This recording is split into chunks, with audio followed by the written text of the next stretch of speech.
Welcome back. Episode 2, special series, Anti-Fragile Edition. Before we make the introduction, I'm going to play a song that a former Jets player told me was his favorite song back in 2017. And I listen to it every day. I listen to it kind of like bring me back. I even have it tattooed on my arm. This is something that I think you might resonate with. I got this shit. When I think of SJ, GQ, Sean James, I think of this song. Can't be touched, can't be stopped, can't be moved, can't be rocked. Yeah, I like that. Can't be shook. Hey. We high. And it's not just the sun, because it's summer house. Welcome to Deposit That, Sean James. Dude, it's a pleasure, man. It's I was actually here for the first filming of Dr. Chuck, so I have a little bit of understanding of what you guys are doing. It was unbelievable, and I'm excited to be here. I'm glad you do, because I don't know. I go into every show like, what am I gonna say? I don't even know. We'll Like, talk I just get afterwards. guided. Like, oh, I hope this works. I'm learning So as I go. obviously, as you know, this is sharing your story, how you've overcome Yeah. adversity, been in the trenches, you know, taking some big hits. Yeah. Tell everyone a quick little couple sentences on who Sean James is Huh. today, not who he Yeah, was. you know, Sean James has evolved.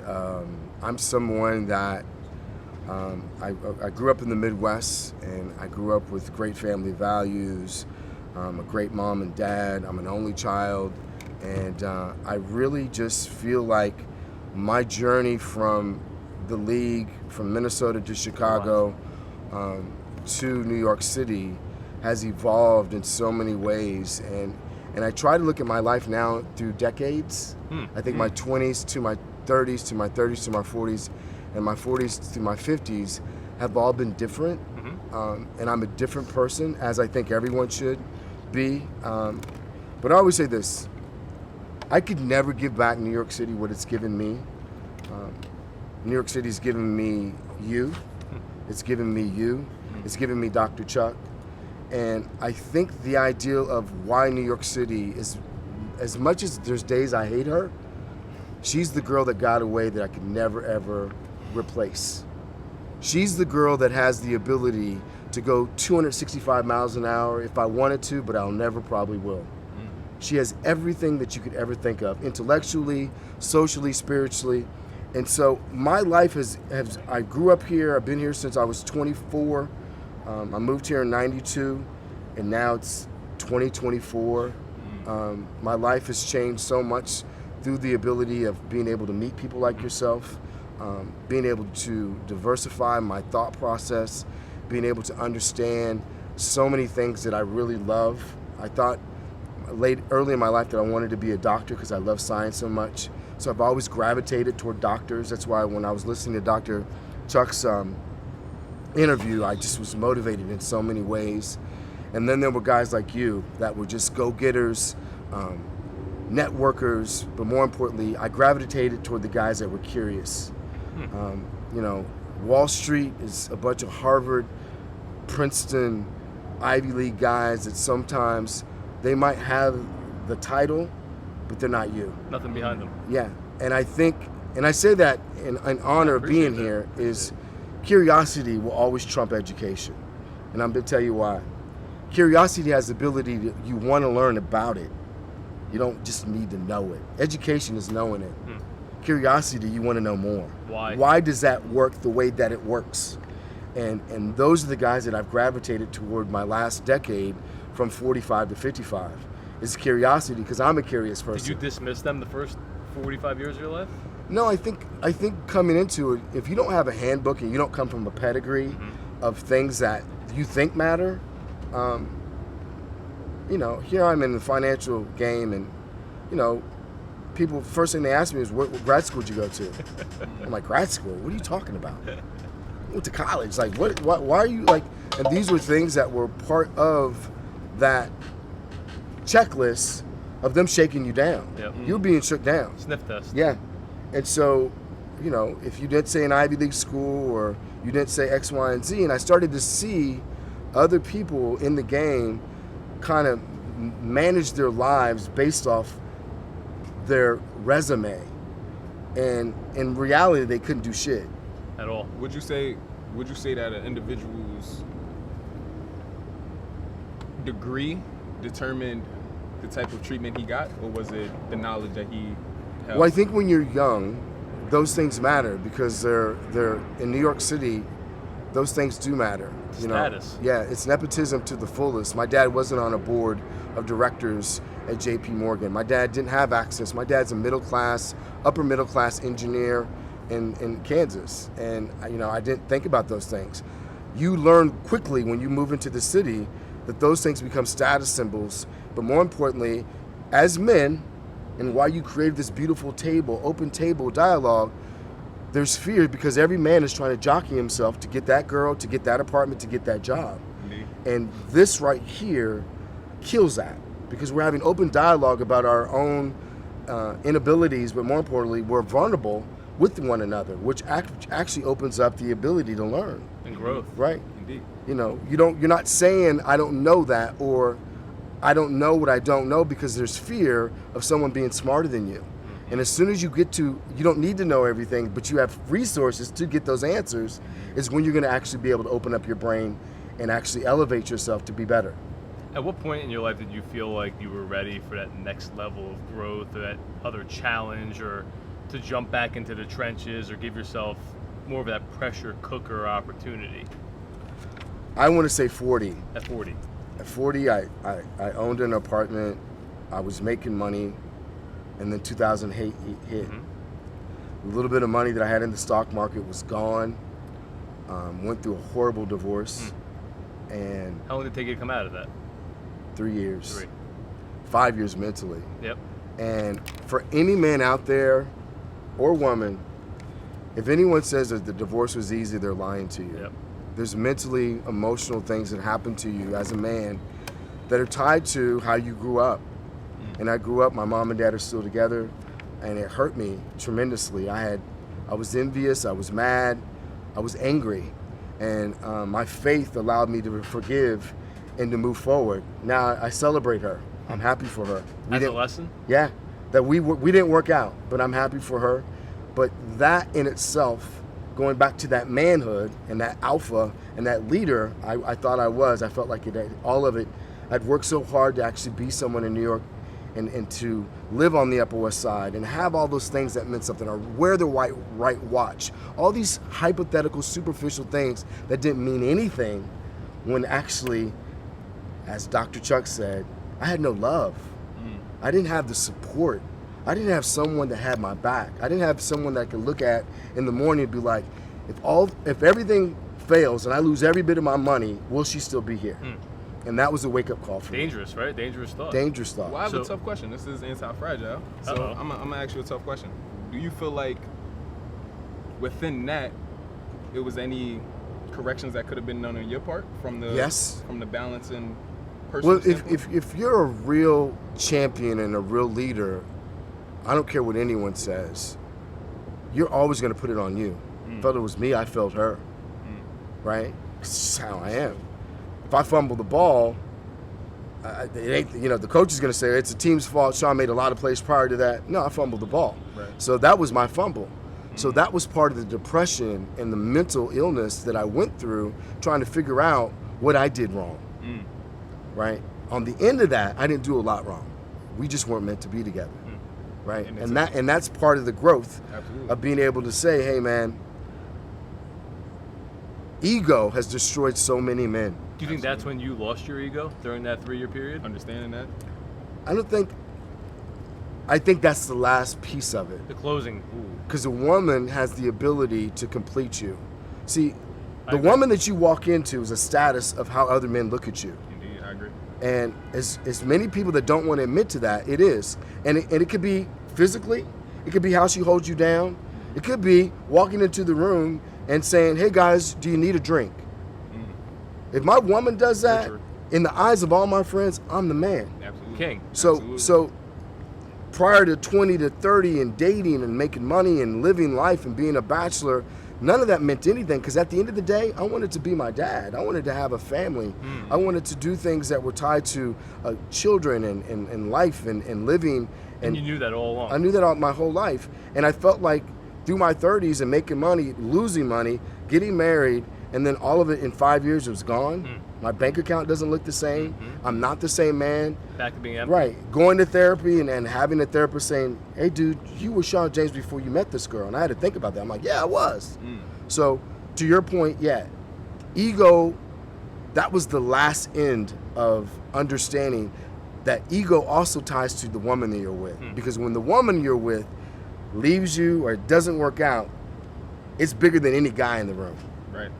Right. So let's start. If you're a man Right. that's Totally. tied to the traditional makeup of what I think life is about, is being with someone, sharing a life, and being committed. So devotion, almost. Yeah. So let me ask you this then. What was if I could put it in phrases, if you had a 3-phase, the ego death being the last phase, what was the first 2 phases that you went to be able to get to that ego moment?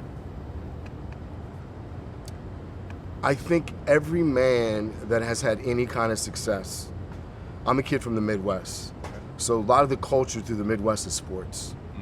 And I'm lucky enough that I was gifted with a lot of talent as a young kid to separate myself from a lot of people. And Natural ability. Natural talent. ability, right? Compounded with hard right. work. And I think as a kid that grew up in a very conservative white town, I had to figure out ways to navigate and mitigate racism. So sports was one of those things that allowed me to shine, but more importantly, allowed people to like me. But I was smart enough and I had the emotional intelligence to understand that it was superficial. Right. It wasn't real love. Okay. Right. Based on your stats. That's it. Now let me ask you this. So I want to go back to, because unfortunately I think we're heading into an economic storm. Yeah. Right? We're heading into financial whirlwinds. Inflation's at an all-time high, right? And unemployment's skyrocketing. And unfortunately, the collateral damage of that are breakups, divorces, right? Yeah. Men lose everything, women leave, financial struggles cause tension, cheating, falling apart. Beautiful chaos, let's call it. Yes. During those 3 years, right, what did you do to wake yourself up every day? What healthy hobbies did you have to keep you going? Why are you still not laying on your floor 15 years later sulking? It's not how I was raised, and I think you have to go back to your upbringing and the discipline and the courage of part of being a man is standing up for yourself. And so, and I want to say, make sure that I understand this, that pain doesn't go away quickly. It lingers. It lingers, and I think for me, it devastated me. It was, and believe me, I fronted. I put on a facade that I was okay. But I think to answer that question, I went back to what made me great, and that was being a leader. And financially, I was hit hard, and what I started to do was I started to not feel sorry for myself, and I started to do things for free. Started to help people and give them, as you said, or Dr. Chuck said, I don't own any of this, right? There is no IP on me. You might try to copy it. It might be the China version or it might be the Swiss version. But you're not Sean James. But you ain't me, right? Execution of it. And the only way that you can get that swag back is doing the work. Right. You know, I always tell people, like, you can dress up a doll, but it might not be the Lamborghini that you want it to be. There's an engine inside, right? So I had to work on my engine, my inside. I had to get some therapy. I had to think about the things that I wanted in life. But more importantly, as we talked off the record, is my discipline, right? Discipline is everything. Going back to your roots. Going back to my roots of how I made it to the league, the things that I did that more than you would think other guys might even have more talent, but they didn't have my discipline, right? And I think that's what separates you from a lot of guys. Part of it. Part of it's just literally getting up and doing it at the highest level, and more importantly, having the ability to find ways to hack it. Right? Like Jeff like to say, you got to show up. You got to show up. You got to show up. And so for me, I think getting over that was getting back to my roots, getting back to the gym, and more importantly, like, how do you want the world to see you? right? And how do you want to see yourself, right? So, you mentioned somebody that I'm curious is that why your morals are so strong? You mentioned your father as somebody that you wanted to emulate and be like when you got to that age. I'm curious to the morals and things that he installed in you to make you such a strong individual and strong-minded individual to say to yourself in that time frame, hey, reminding yourself, because a lot of people need a reminder. Was it you reminding yourself? Was it any outside source? But again, in the beginning, what was those morals that was placed in the beginning that made you you? Yeah. I think as I reflect, because this is the beauty of getting a little older and being around guys that question and want to know the answers to those questions, are experience. My answers changed. It's evolved. As I look back and reflect. My dad was a military guy, Vietnam vet, and those things tie to what we call tough love. I don't think a lot of kids would have been able to handle some of the things that I went through. Not today. Because it's called DCS. Right, and it's not, it's not a disrespect to the younger generation, but I think part of those things that I hated, like leaving things cleaner and better than you found them, right? If I borrowed the car, you better wash that car and bring it back and better have a full tank. And you gotta put the seat back. But that's business too. Yep. Right. That's friendships. Right. It's friendships. Respect. It's everything, and I think we play with things that are tied to. Wow. You didn't earn it. If you didn't earn it, then it don't mean anything to you, right? Like if you earned it and you put the work in, no one can take it from you, bro. Like you can't take this away That's from the me. reality of it. Right. And what's interesting is that, my Jewish brothers out there, one thing that I respect and what I've learned working with a lot of Jewish friends is that part of their whole DNA was they had everything taken from them. But the one thing that they cannot take away was their brain. And when you have this, bro, there's nothing that anyone can take from you. And that's why I always say it's association. I try to put myself around people that know more than me, that I can learn from, and I'm never the alpha. Right? I might have some things to say because I'm a little bit older and I want to share that because I wish someone would have given that to me. But I'm never walking into a room like I know it all. I'm not that guy. There's guys that are like that though. There's CEOs out there that don't want to fail in front of their employees.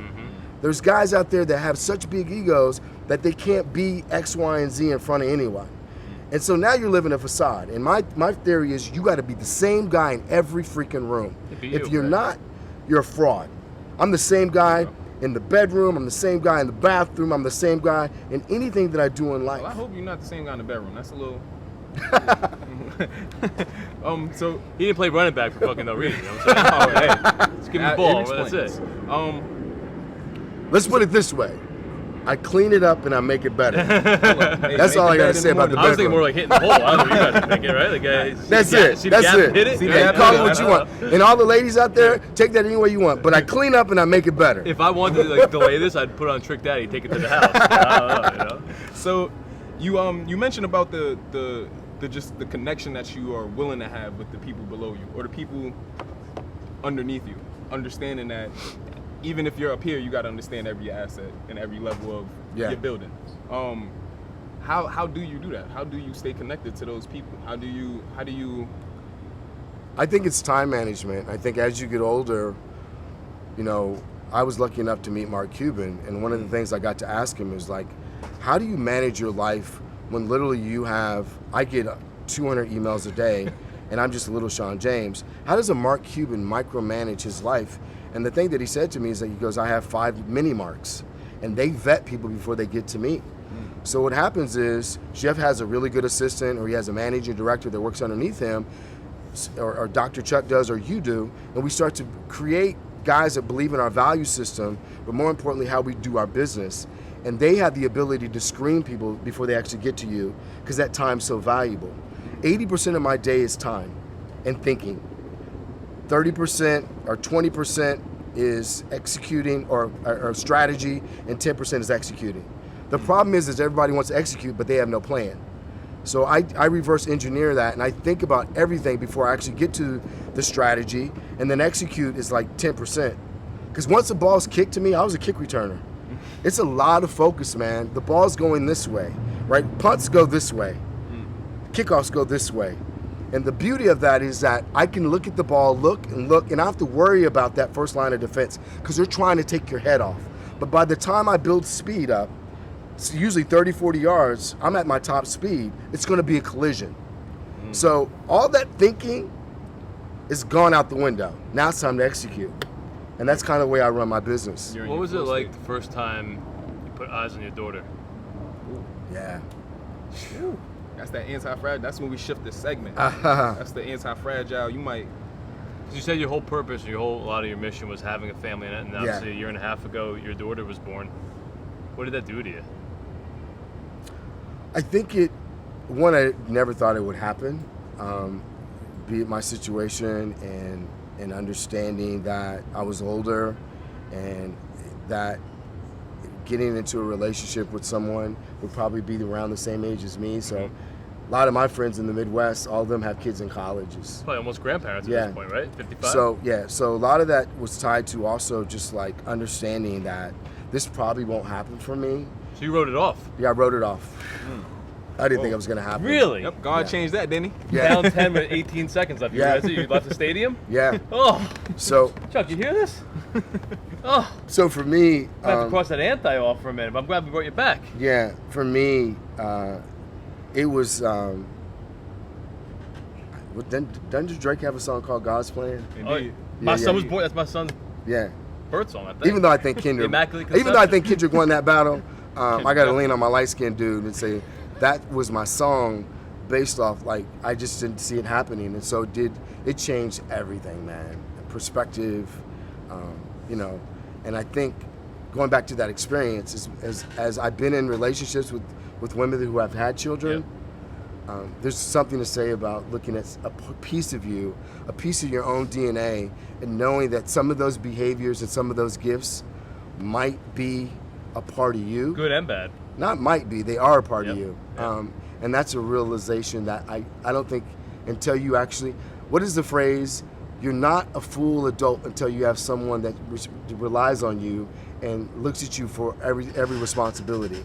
And so it changed everything that I thought was important went away. It was about that child. I dropped my son off at his mother's house the other day, and me and my son are tight. I mean, we're inseparable, Shout right? out Lil J. And when I say, he said to me as he was walking upstairs, he's like, I'm gonna miss you, Daddy, when I go inside. And I said, son, come here. Let me tell you something. And, I always, whenever I talk to him about something important, I always drop down to his eye level, like eye to eye. I talk down to him. I'm on one knee. Yeah. Give him a hug. I said, listen, just so you know, even though we're not physically together, we're always with each other, right? And he's looking at me like, I just want to go inside, Dad. What the hell are you talking about? I said, your heart's my heart, and my heart's your heart.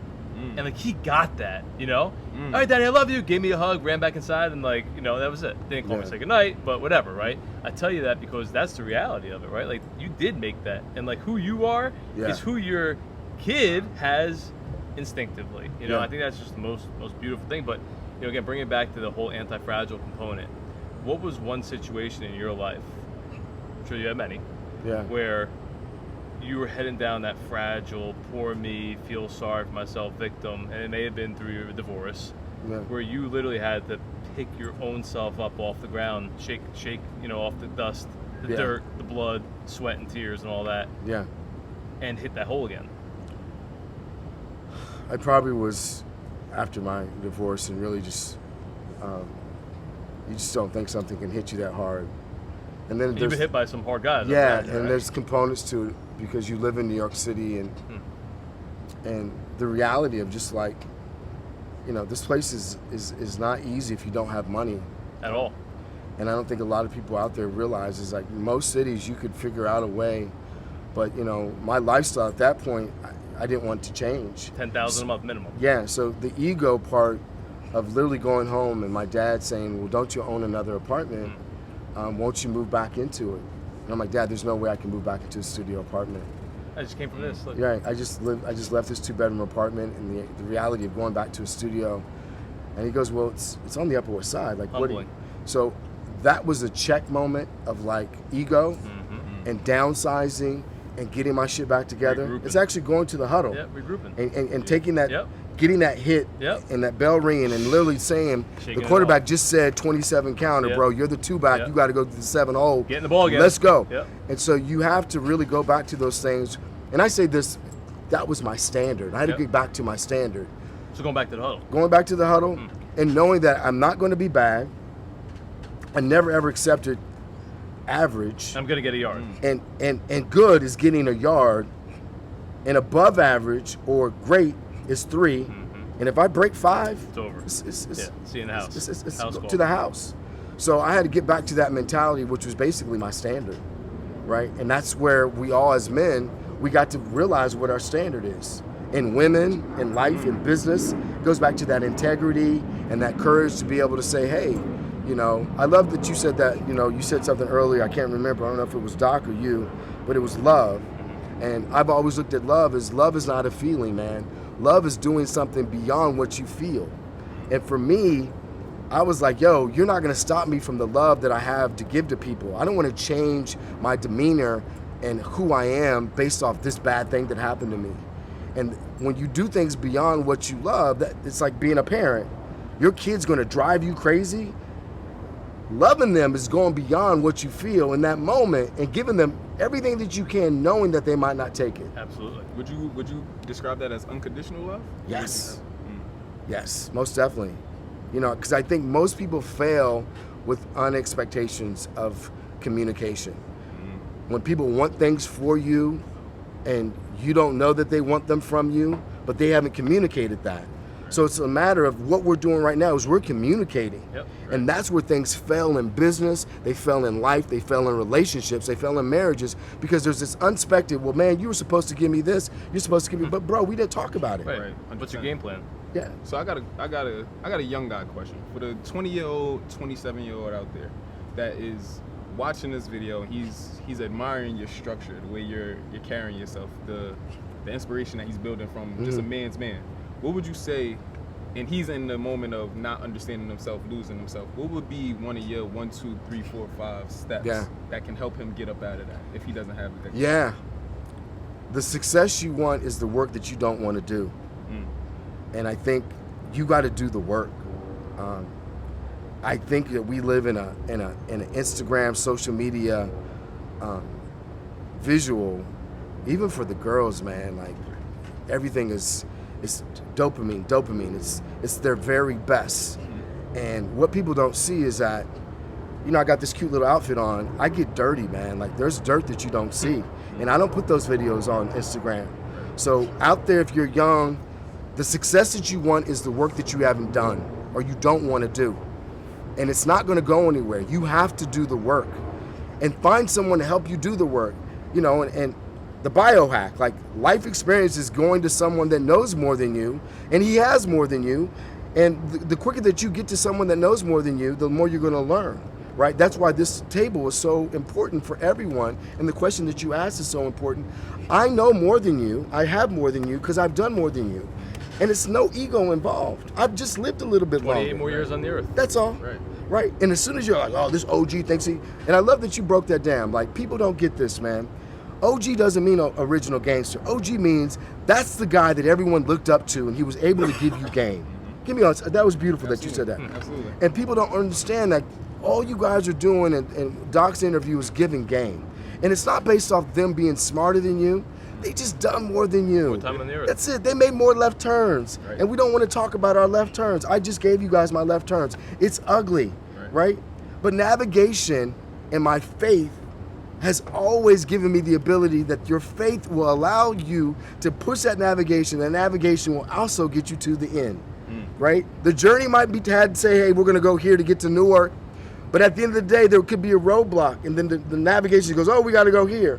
And going through that journey, you might meet the girl of your life at the Starbucks. Yeah, you never know. You never know. Yeah, and I think the reality, you know, especially being in New York City, you'll appreciate this. Yeah.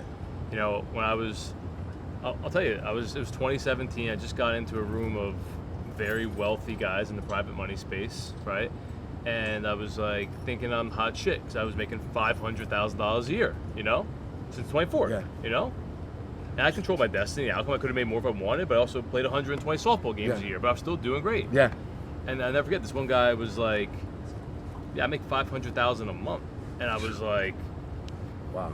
Ooh, you know, so there's always somebody that has more money than you, better looking than you, That's it. prettier girl than you, better car than you, more real estate than That's you, New York better City, investments than you, right? Yeah. So I think, but the reality of it is, back to your question, answering your question, is finding out what makes and moves you and makes you happy while still putting that work in to remain uncomfortable and still squeezing the juices out to make sure you're constantly getting better, right? Like to me, my goal wasn't to make $1 million, it was to be number one. And by being number one, there's a chance I would make that money, but I didn't go out and say I need to make $1 million. I said I need to be number one. So it's putting into perspective. Everyone says, "Oh, I want a Ferrari." Well, why do you want that Ferrari? Oh, I like driving fast cars. Okay, not so everyone can say I have a Ferrari. Yeah. So I think if you get down to what your why is, and your why is going to change by the day, by the minute, by the year, by the month, by the quarter, right? By the decade, every 10 years you live your life. You got to figure out what you're doing and why you're doing it. And I think the biggest thing is looking up to those teachers, leaders that you may see something in or want to be like, or just maybe just want to genuinely get to know, and pick all those pieces up and make you that puzzle. Take a piece from everybody, take exactly what you love and like, implement that to you, and now you're adding more value to yourself. I think also eliminating the noise of, oh, this guy told me this. Yeah, but this guy's living at home with his mother and doesn't get up until 4 o'clock every day. I don't want to be like that guy. Right. You know? Yeah. But it's also not to take away from that guy. If that works for that guy, you know, have empathy for him. So let me ask both of you then. This is a question that is going to be very direct. It's actually a two-part question. One, at what age do you feel like you became a man? And two, what is your why? I think I don't. That's a good question as far as a man goes. I think we're all men, right? I think I read something that said like you're not a man until your father dies. I don't know if you ever heard of that, right? Because you still have a father, so you're still a son. But then if you have a kid, you're also a father. But I think the day you become a man is the day that you realize like you have accountability, responsibility, and there's more than just your selfish self to worry about. Like as soon as you start having those thoughts, like you're becoming a man. Like putting the pressure, responsibility, that's what we signed up for, being a man. And then, you know, the second part of that is, what was the second part of the question? The second part was your why. What is your why? I think the why, you know, look, again, I think the why is just making the world a better place and making an impact. Like, it's not about the money. Yeah, you can go out and make a lot of money, but then it's what are you doing with that money? How many lives are you impacting? What resources are you giving people? Like, we're sitting up here today based off of my sacrifices and efforts to give people an opportunity to hear us, right? Like, putting this out costs us money, costs us dollars, it costs us time, right? It costs us resources. So it's like reinvesting back in what you believe in. I think the more you're confident on what you believe in, forget about your why. It's like, this is what I believe in, and I'm going to pour all my resources into it and hope one person's impacted by it or one person's better from it. And obviously having two little eyes looking up at you as a father, that's got to be the biggest why out there. But the why is like, why am I happy? Why do I feel good? What makes me feel good? Not temporarily, but longevity-wise. Like when I wake up every day, I know that I have people that I need to make sure are taken care of. And like, that's what gets me up. And I also have big dreams. And I know if I hit a fraction of my big dreams, people are going to be multimillionaires because of it, alongside of me, you know? Right. He answered a lot of what I would say, but I think it's cultural, and I believe that how you grow up and the culture that you grow up kind of defines what you might become. I believe that having a purpose is extremely important. I think people get up and they don't really have a purpose, so they just go through life and they accept mediocrity in their life because they've never had anything more than that. I think if you don't have a purpose, then it really kind of, you go through life with really just status quo, and I can't be around that. But that's how the world is built, right? Like, I think that's the culture that I grew up in. Like, there's more for you, right? I think tapping into your own talent. I think we all want to be something. You know, I've talked to him about, I don't wear a helmet anymore, but some of those things opened up an opportunity for me because of how people viewed me based off that. And so I leverage it now when I didn't want to leverage it all because I knew that I had a brain and I could think. And I'm going to say it, the white boys that are around that were killing it, that had the Hamptons houses with the Range Rovers and the pretty girl, I was envious of because I didn't grow up in that culture. And I motivated that to tie it into, is this about money? Is it about things? And when you're going through your 20s, those things do mean a lot. Status. It is. Fake status. It's perception. So, you know, I've been on the same roof when there was 80% of these women that you probably never thought that you could get. And the reason they were here because they were around successful guys. These girls aren't going to be at the other spot where there's not successful guys. Right. And so the culture of New York City drove me in many different directions, which is kind of what he's going through now. He's giving back now because it's like, I've made money, I've had everything. What do I do now? And he's doing it earlier than a lot of guys are doing it. And so for me, I think giving back, you know, I've been a part of non-profit organizations since the age of 25. I've raised over $1 million on my own and giving back. Hundreds of thousands of dollars of getting people to give money to my cause. I have my own nonprofit. So those things I think made me complete and being a man, but more importantly, the ideal of giving back and making the world a better place. Sometimes people don't even know what that means. Like, what are you talking about, make the world a better place? Right. Literally, every day I try to do something to make the world a better place. If it's through my kindness, if it's through educating something, if it's through the opportunity this morning when we were eating breakfast to say, hey, young guys, I need to get this off my chest. Yeah. Because when I was in my 40s, I didn't, because I was like, you guys don't need to know. Now it's like, no, it's my duty to give that because I'll be doing a disservice of why he brought me here. Yeah. Is that to give back. And tell them about my left turns, not just my right Yeah, turns. truth and transparency. Right. Because what happens is you get a bunch of guys that talk about how great they are and how Right, successful their businesses are. Dude, I've been bankrupt. Oh wait, I was bankrupt. Depressed. Depressed. Anxious. Right? Depression. Was a millionaire. I'm 55. I'm a millionaire. So I did it again, right? Where they say, Lose your loot, make it back. right? They You're say a real hustler. they're like, the first play is a fluke. Yeah. Can he do it twice? Yeah. Yeah. Right? Absolutely. Even in the rap game. Yeah, absolutely. He got one platinum. Can One you hit do it wonder, 2 times? yeah. Right. So part of that is showing up, right? Who's the one person that let you down the most in life that you were blindsided by? I'm sure you've had strong relationships. Without saying names. Yeah. Is there one person that comes to mind where you were We should have completely got just Chuck with that one. Damn. you saved that one? That was a goodie. Damn, that's hard. Like, yeah, was there one person that you were all in on a friendship or business level that completely just blindsided you? Came out of nowhere, gunner fell down, you Yeah. think you're running to the end zone and you just got your clock cleaned. Yeah, there's a couple, but yeah, there's one that sticks out more than anyone. It was basically how I lost friends after my divorce, and They put things into perspective. Did you put a big guard no, up after that? I think there were things that were said, and and this is why I'm very private for the most part of my private life. I don't allow people to have any judgment based off what I do in my private life because you don't know about it, so you can't talk about it. And there's days where I look at other people's private life and they show it, and I'm like, man, I got that photo on my phone, but I can't share it. Yeah.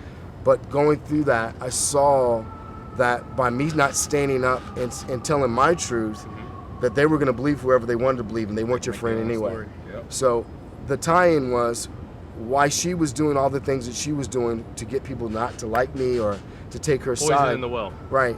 And I didn't stand up for myself, and I kept, and I give that to my mom. My mom was like, yo, keep tight, don't go there. People that know you know who you are. This shall too pass, right? And it did pass. But I think that was the biggest thing, was not allowing myself to, we talk now. Yeah. I've never confronted him because we haven't had that one-on-one yet. And really it's just, I don't know his perspective. I don't know what was said to him. But at the end of the I day, think you guys should settle over an Oklahoma drill. oh, I'm winning that shit. I'll put my money here, man. I got my money on I might have to go to Dr. Chuck afterward. Before and after. But I'm gonna tell you this. We're gonna take you before and. I always say this. I always have this dream. I was at an NFLPA meeting 2 weeks ago, and we all have this ongoing dream. We're all older now, but I was like, if the Giants got me for like one rep, 3rd and 1. Need the yard. I'm like, yo, I'm getting that first down. Yeah, listen, I know I still got one in the Yeah, tank. you have to. Listen. One. If anything, I still look good in the uniform. Because on my drop step to get to the hole, it's still gonna look pretty. I'm not sure what's gonna happen. Might not be able to get up after. Well, yeah, I'm not sure once I hit that linebacker because it's gonna be ISO off tackle. I'm gonna get you 5. Listen, I'm gonna be honest. It's 2 guys, right, that's in the league right now that play at that exact same stadium. They brothers. I help out with them, right? They Nice. named Quentin and Quincy Williams. Nice. I don't think you getting past Quentin. And if you do get past Quentin somehow through a double team or triple team, Quincy hits pretty hard. I don't know if you've seen those hitting abilities, but these linebackers nowadays, they headhunt nowadays. They just try to. I said it was a dream. Dream killed. And we just met, and I know them are your boys. Wait, Malik's 0 for 3 now. Right, and I know them are your boys, and you're probably absolutely right. But you're not going to tell another running back. That'd be like telling Jim Brown or Barry Sanders right now he couldn't get 5. Yeah, I respect it. He going to get 5. I respect In it. his head, he going to get 5. He might tear 5 and Achilles. out. His ACL might go as he's trying to get that CTE. 5. He might not even get hit. He might blow his knee out before he gets there. But you got to allow me to have my dream, listen, brother. you know That's what? all. So as we close up the podcast, we always leave my our favorites. listeners with one thing to deposit that to their brain bank. What's the one thing you want everyone that watches this episode that hears Sean James say that they can implement into their life, effective immediately, or to take into consideration?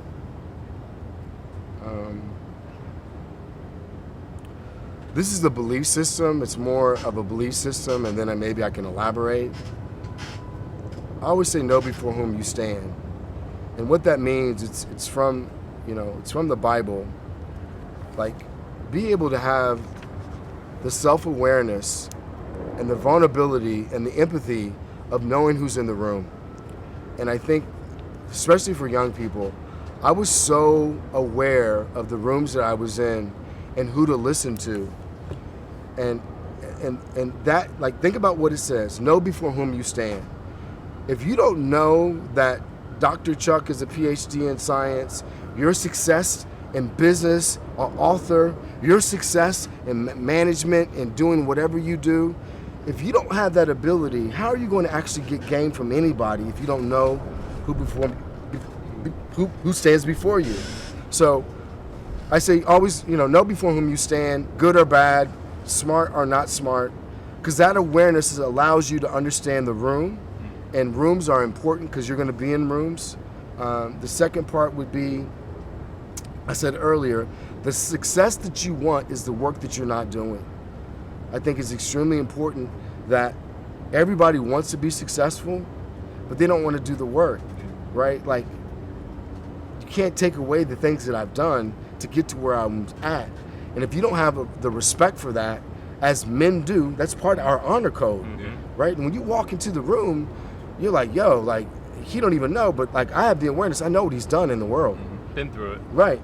And there's a respect factor there. And it's the kids that don't have respect for that don't amount to shit. Right, bro, you have no awareness of who you're talking to. You have no idea what we've been through. Right. Exactly. Or the man that you're talking to. Like, you just up here talking crazy. Like, bro, do you know who you're talking to? Right. And that, I think that's also a humble understanding of how I was brought up. My father, my mom, like adults, the respect factor of someone's lived longer than you. Yes, ma'am. No, sir. Yes. Ma'am. Right. That's gone. Right. And it allows you to have the freedom of being likable. Like, most people don't learn from people they don't like, right? Ooh. So if you understand the idea that find the good in people. My mom taught me that as a young boy. Like, there were friends I'm sure she didn't like, right? Like, I don't like him. But she found the good in them if I liked them. So I try to find the good in everybody, right? And I think it's important to have that ability to do that. Your outro song. Prince do. Appreciate you, my brother. Yeah, Thanks bro. for coming on. I'm Hope you sweaty, enjoyed bro. it. I appreciate you.